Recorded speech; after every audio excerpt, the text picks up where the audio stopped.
Well, thank you for exploring with us. So we have opened and we've checked our PC board. This is what we discovered. All this dirt here comes from the PC board. We tried to use the brush to clean it, and then we discovered that the legs of most of the resistors are rusted and broken. So the capacitors are out. So there's no point in trying to repair this PC board.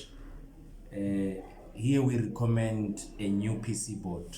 So that's what we're gonna recommend to our client, to buy a new PC board.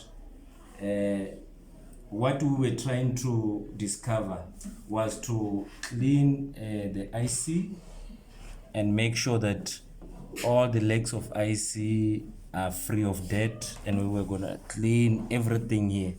So, but in our discovery, we discovered that some things are beyond cleaning or repairing. So it's better to replace the PC board.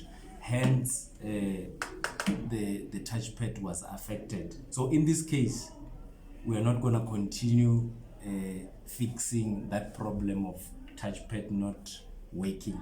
We know where the real problem is. So for the solution for this microwave is to replace the PC board and get a new one. Thanks for watching. If you like our content, please like, share, comment. Thank you.